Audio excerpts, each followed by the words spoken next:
Добро дојде во студио за мојот гостин Тридафил Ивановски, поранешен председател на Уставниот суд. Најновата вест за која сте всушност вие во фокусот е пресудата која добивте во Страсбург, се однесува на жалба на целиот лустрацијски процес. Што вели жалбата? Право на правично судење и право на почитување на приватноста и на семејниот живот, се мисли на углед, чест и достоинство. Ја добивте оваа пресуда, се разбира дека станува збор за морална сатисфакција, не и финансиска. Кои беа аргументите на Страсбуршкиот суд? Судот едногласно утврди дека ја прифаќа тужбата во делот на целосната повреда на постапката, лустрацијската постапка, и дека преку таа лустрацијска постапка всушност е повредена Европската конвенција, тоест членот 6. Исто така судот утврди дека одлучи дека има повреда на член 8 од конвенцијата, а тоа значи дека е нарушена приватноста на мојот живот, приватноста и интегритетот на мојот живот и дека и семејниот живот, а тоа всушност е дека државата преку лустрацијската постапка извршила едно сериозно мешање во моралниот и целосниот психолошки интегритет на мојата личност и на личност и истиот таков интегритет на моето семејство, а со тоа дека ја повредила честа, угледот и достоинството. Дали со оваа пресуда од Страсбург значи дека се отфрлени сите аргументи и самата лустрацијска пресуда, така да ја наречам, објавување дека сте лустриран од страна на комисијата, бевте лустриран септември 2010 како соработник на тајната полиција. Тоа ли значи дека Страсбург го отфрла овој лустрацијски процес против вас, господин Ивановски? Судот во Страсбург одлучува во целината дали со постапката која била водена од страна на органите во Република Македонија, дали со целото нивно дејание, со актите, со лустрацијскиот акт кој што го донесува во една страна Комисијата за лустрација, па постапувањето понатаму на Управниот суд и на Врховниот суд, дали со сите тие дејствија всушност е повредена конвенцијата. А на овој начин, гледајќи повреда на конвенцијата, мене всушност испаѓа ми ги заштитува тие мои права со кои пледирам дека се повредени. Имаше исто така, јас укажував дека треба судот да се опушти и во повреда дали сум имал право на пристап до судот. Судот ова не го зема, односно укажува дека всушност јас само до тоа што сум водел постапка, што сум бил пред Управниот и пред Врховниот суд, на определен начин дека тоа сум го имал, меѓутоа, он сето тоа го избива, констатирајќи дека целата постапка што се водела против мене дека била неправилна и дека со тоа всушност е извршен атак како на моето лице, така и воопшто на лустрацијскиот процес во државата што се водел. Тоа значи дека сатисфакцијата е задоволена, но се отврла, да поедноставиме, се отврла пресудата од страна на лустрацијата дека сте соработник на тајната полиција. Не, судот не навлегува во тоа, меѓутоа со тоа што судот укажува дека низ на постапката како се водела, се заклучува целосно дека нема никаква соработка и дека ниту сум можел да биде. Али тоа се веќе аргументите на судот кои што ги изложува. Јас можам ако да укажам на кои предси аргументи се држи судот во Страсбург за да донесе на таква пресуда. Судот во Страсбург во најголем дел поаѓа од во однос на член 6, поаѓа дали органите во државата биле пристрасни и дали биле зависни при донесувањето на една таква пресуда во државата. Судот во Страсбург заклучува дека органите во државата биле пристрасни и биле зависни. Тоа го констатира и го потврдува судот со изјавата на премиерот на тогашниот премиер на Република Македонија, кој дава една изјава уште на 24 септември, непосредно пред да комисијата за лустрација заседава, што значи неколку дена пред да почне званично самиот процес, он дава една изјава со која укажува дека еве се најде кој ја кочи програмата на ВМРО ДПМН, која кочи програмата со чекори и ред други аргументирани се обраќа со отворено писмо према јавноста, према граѓаните во Република Македонија. Тоа судот во Страсбург го зема веќе како навлегување уште пред да почне постапката дека се сугерира на овие што ќе одлучуваат. Непосредно после тоа председателот на судскиот совет во Управниот суд по постапување во прва постапка, председател на судскиот совет беше Лидија Каначковиќ, судија, која што непосредно исто така судот во Страсбург тоа го констатира дека непосредно после донесувањето на мојата пресуда од страна на судот, односно одбивањето на тужбата беше тоа мојата тужба, дека истата напредува во кариерата мошне брзо. Тоа е дека станува судија на Висшиот управен суд, па отпосле дури и на судскиот совет, Републички судски совет. Аргументите на Страсбург. Исто така дека председателот на, односно судијата известител во Врховниот суд, кој што одлучувал по мојата жалба за решението на Врховниот суд, и исто така Владимир Стојановски, кој што за неколку кратко време беше судија на Врховниот суд, доаѓајќи од Управниот суд, за непосредно по донесувањето на конечниот акт на Врховниот суд за неполн месец и директно по моето разрешување на 2 дена по моето разрешување од Собранието на Република Македонија, противуставно разрешување, истиот беше веќе именуван, избран за член на Уставниот суд. Сето тоа судот во Страсбург го зема во предвид и констатира дека таквото вмешување на овие суди и на председателот на владата всушност значи влијание да јас се посомневам дека има пристрасно судење и дека во крајна линија е имало зависност во судењето. Тоа е само еден елемент кој што судот во Страсбург го зема, што јас сум го нагласил, иначе има 60 елементи кои што укажуваат понатаму дека на партизираност, на необјективност, не спомнав и тоа дека на 15 места во пресудата, дали директно, дали индиректно, се повикува на првиот министер, тоест на премиерот, на неговото влијание за да се донесе на таква пресуда. Во кој смисол премиерот влијал да се донесе присуда против вас? Токму тоа е, значи, самото јавување пред да се започне самата постапка и во текот на постапката, неговото укажување дека еве некој што имал влијание во заштитата на уставност и законитоста, му уништувал по 50 на закони годишно, дека сето тоа значило атак на програмата на владата. Не се поваѓало од тоа дека со таквото негово кажување може да следува таква заклучица. Уште повеќе во извештајот на Европската комисија за 2010 година директно беше повикан и директно беше укажано дека таквото вмешување или таквиот судир помеѓу Уставниот суд и помеѓу владата и во истиот момент да се изнајде случајот дека некој од судиите, по конкретно председателот на Уставниот суд, дека е човек кој што се работел со содржаната полиција и како резултат на тоа дека еве го руши правниот поредок или ги руши законите во државата. И истото тоа беше констатирано и стои во пресудата од судот во Страсбург као констатација, исто така и од извештајот на Стејт департментот за 2010 година, каде што се укажува дека председателот на Уставниот суд, конкретно представник на Уставниот суд, бил поканет на седница на парламентот да дава одговори на пратенички прашања, со други зборови да сноси некаква одговорност пред парламентот. Во тој момент тога јас тоа го одбив, аргументирано дека не е во таква позиција Уставниот суд да реферира пред пратениците, пред парламентот и на некој начин таквиот атак исто така беше токму во тај период кога беше илустрацијската постапка од страна на Стејт департментот исто така се оценува дека сето тоа влијае за донесување на една политичка одлука. Политичка е одлуката. Политичка. Страсбург смета, како што добро ве разбрав господин Ивановски, дека Страсбург смета дека ова е политичка одлука, лустрацијскиот процес, и дека диригентот на оваа политичка одлука или таткото на лустрацијскиот процес е всушност премиерот Груевски. Впечатокот е тој, читајте одлуката. Да не зборуваме за сија се други аргументи.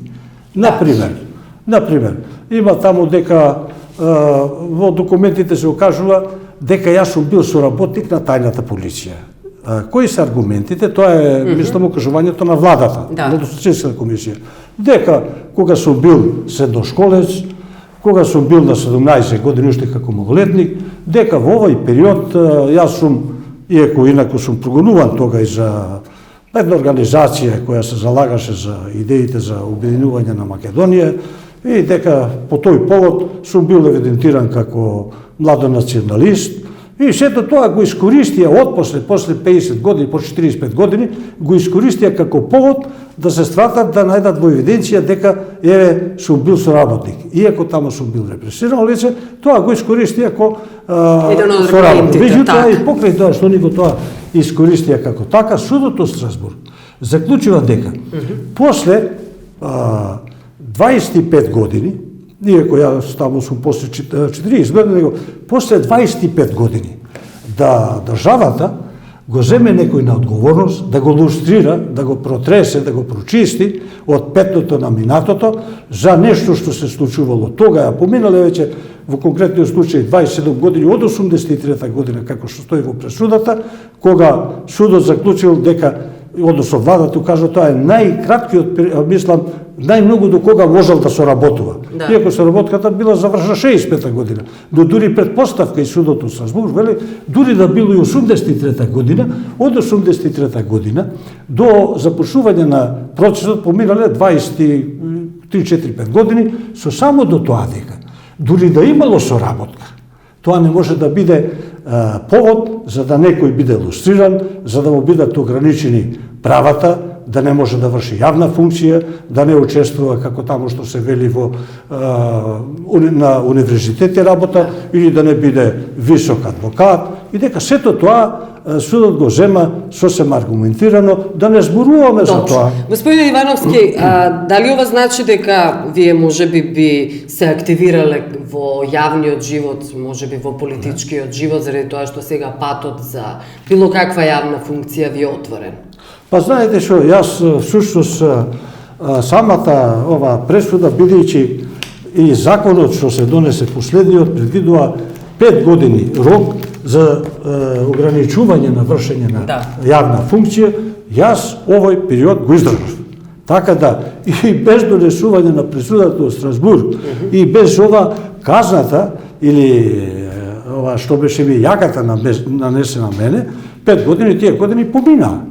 Така да јас и сега можам да вршам било која функција, нема никакви последици од тој аспект, бидејќи рокот, за жал, јас го издржав. Иако не требаше да биде ова што јас го почнав, но тоа отиде. Ајде сега околу сегашната состојба со судството, и самите велите дека во Страсбургскиот случај, процес и одлука е нотирана партизацијата на самото судство кое во канџите на власта фокусот е ставен врз премиерот Груевски.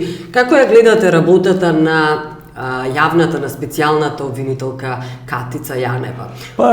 Пред да кажам како во однос на специјалната јавна обвинителка, вие спомнавте за работата на судот во Страсбург во однос на судството. Непосредно, по-конкретно во март месец, минатава година, беше донесена исто така една пресуда на судот од Страсбург, со која констатираа дека судијата Митриновски во тај период, дека неправилно бил разрешен. Непосредно пред мојата пресуда се донесеа 5 пресуди, односно 5 лица со 3 пресуди, каде што исто така се констатираше дека тие суди се разрешени за неадекватен начин, односно се разрешени затоа што имало мешање на власта во нивната работа и во нивното разрешување. Тие пресуди пред месец дена се веќе читаше. И сега сето тоа што укажува дека судството не само што е клиенталистички поробено, не само што не е независно, тоа е со скршена кичма, јас тоа сум го рекол неколку пати, дека тоа ја изгуби довербата на граѓанството и се наоѓа во таква позиција каде што тешко може или тешко се очекува и тешко да се поврати довербата кај него. Ајде околу можноста најавите, господин Ивановски, околу најавите дека Уставниот суд можно да ја поништи одлуката Катица Јанева, специјалната обвинителка, воопшто да ја обавува својата функција. Па од овој аспект и влијанието, местото и улогата на специјалниот јавен обвинител, исто така го на некој начин веќе се доведува за жал во прашање. Како да има еден оркестриран атак на таа функција, а тоа е за да се заштитат некои претходни криминални дејанија и се оди на во последно време се гледа тој атак на таа институција. Кога отворен, кога не отворен, дали е тоа немање на простори, дали е тоа недонесување на некои материјали и други предпоставки што ги бара обвинителката, значи еден отворен атак. Во најпоследно време, или по-конкретно, е донесен и законот со кое што парламентот предвидува да престане со својата работа на 24 февруари, на 24 февруари, директно поврзан и со јавно-обвинителската функција. Јас мислам дека сето тоа се прави и од аспект по евентуално со тој закон и неможноста да се разреши евентуално проблемот околу одржување на избори на 24 или одлагање на датумот за одржување на поадекватни демократски избори, дека се сака да се искористи и овој повод преку ликвидирање на самата институција. Кај ја гледам опасност или кај го гледам сето тоа може да се види од пред неколку дена беше покрената една иницијатива пред Уставниот суд, тоа е од Демократската партија, од Демократскиот сојуз, кај што со право они укажуваат дека со ова одлука се кршат и према моето мислење се кршат темелните уставни принципи и дека таа е една противуставна одлука да вие донесувате нешто што ќе стапи тепрва, па да ги претпоставувате некои наредни дејанија. Мислите за одложеното распуштање на парламентот? Лично мислам, иако нема никаков повод да тоа да биде прифатена, иако дури и рокот кој е поднесен тоа не го возможува со оглед на деловникот на Уставниот суд, но уште повеќе. Имајќи го предвид кредибилитетот на тој Уставен суд, не дај Боже, меѓутоа, ништо не е чудно да биде на крајта искористен како џокер за евентуално да се изврши една пресметка како со специјалниот јавен обвинител, а тоа не е всушност ова пресметка со таа институција, туку е пресметка со сето ова што значи напори, борба за враќање на демократијата, односно за воспоставување на демократијата, за враќање на авторитетот на институциите во држава. Сака да кажете дека е многу можно да се укине специјалната обвинителка, незиното функционирање, односно на самото обвинителство функционирање? Многу можно. Не би рекол, меѓутоа, јас мислам дека некој може да се повлече, да се држне, да и тоа го прави. Иако, објективно гледано, после сето тоа што јавноста го осозна, после сето од полгодишно или повеќе, веќе скоро годишно објавување на бомбите во така наречената вистина за Македонија, после инволвирањето на севкупната меѓународна заедница, дека тука очигледно треба да се оди во борба против криминалот. Таа борба против криминалот може само да се спроведе доколку институциите во системот, доколку ја извршат таа неопходна реформа што треба да се врши. Таа неопходна реформа постојано се одлага и вие сте сам свесен низ целово интервју и низ сите овие години говорите и тоа е одлуката на Страсбур е еден од аргументите.